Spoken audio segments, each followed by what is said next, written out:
Hi YouTube, welcome back to my channel. Today's video is a picture that I have done of a bumblebee. One of my best friends is about to have a baby, and this image was for the baby shower present, so that she can hang it up in the Bub's room. So we don't know whether it's a girl or a boy yet, but my guess is a boy, just putting it out there. So I've done this one slightly differently to usual. I actually did the initial sketch digitally, which I don't think I've done before.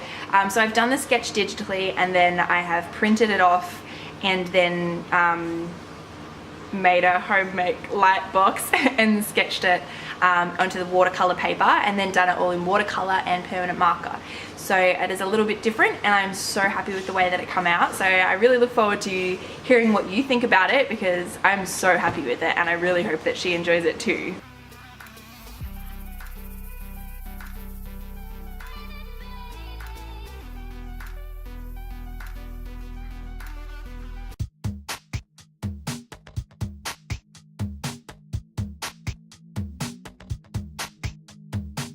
So I start with a reference image, and I know I've been doing this a lot lately, but I find it's really helping me with my shapes and everything like that. So especially with items that I am not overly familiar with, like bumblebees, for example. I am horrified of bees.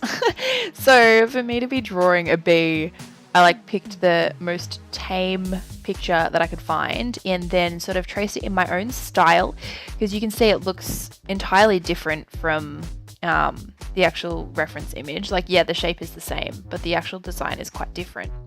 And so personally, I don't class that as copying. If you think otherwise, then tell me, because but yeah, I don't think that is copying. And you can see by the very end of it, I have totally changed how it looks compared to the reference. So now I am printing it off, and once I've printed it, I realized that the watercolor paper I have is extremely thick, and usually I'll just trace it on top of my Wacom screen, but I couldn't see through the paper because it's such thick paper. And so I was like, okay, well, I need to make a light box, and I was trying to find something clear, but I couldn't find anything clear. So I had this yellow half transparent paper box, I guess. I don't really know what it's called. It's kind of like a folder that I've just sort of propped up against the light, and I'm just tracing on that. It is an awkward sort of position to be doing the tracing on, but it worked quite well for what I needed it to, and the image came out clear enough. And yeah, so it actually worked quite well. And I'm tracing in permanent marker because I know that permanent marker doesn't smudge. I've had a lot of problems, not so much recently, just in general, with my pens that I use for line art smudging as soon as I add watercolor to it. So I know that my permanent markers, the Sharpies, don't bleed and they don't smudge. So that is what I'm using for my line art.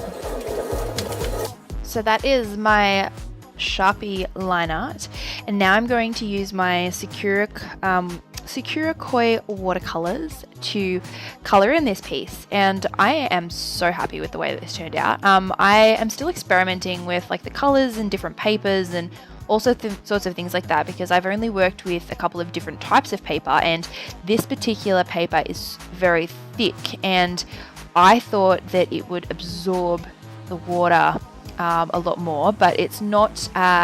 It didn't work that way. It was just more durable against absorbing a lot of water. So it took a little bit longer to absorb the water, but it meant that I could layer it and layer it and layer it, and it didn't buckle, and it held the color really well, and it held the water really well. And yeah, it's really, really nice paper. And it is, I'm trying to find a brand name. I'm looking at it right now and I cannot find a brand name. It just says watercolor pad, 350 GSM, 20 sheets, A4, suitable for watercolor, sketching, acrylic painting, inks, pastel, charcoal. It says this artist quality paper is mold made and milled in Europe with medium texture, cold pressed. This paper is 100% alpha cellulose. It has no optical brighteners, is acid free, and archivery safe. Maybe I've never seen that word before. Archivery safe. It just says WTPADA4 as the code. So I don't actually know what brand this is, but if you search all of those things, perhaps you'll be able to find it somewhere. But it's really nice paper. I know my brother got it for me for my birthday, so that's all I can tell you about it. I'm sorry, but I do really enjoy it. Usually the paper that I use is like 150 GSM, so yeah, that's like more than double. So yeah, I'm not used to using it, but it came out amazing. I was so happy with it. Try it if you haven't. Yeah, I'm nearly finished. I just sort of gave it a really thick outline, which I think brought it off the paper a little bit nicer, which was really good. I was going to use some like white highlights somewhere, but I wasn't sure where to put them for this piece. So I just thought, oh, well, if I don't know where to put them, obviously they're not meant to be on this image.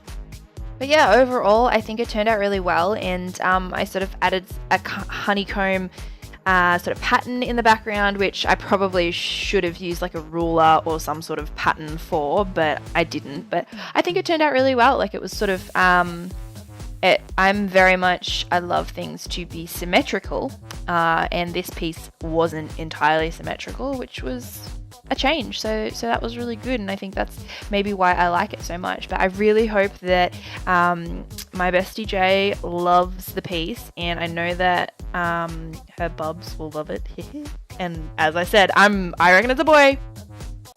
But either way, I am super excited for you, Jay. So congratulations, and I look forward to meeting him or her.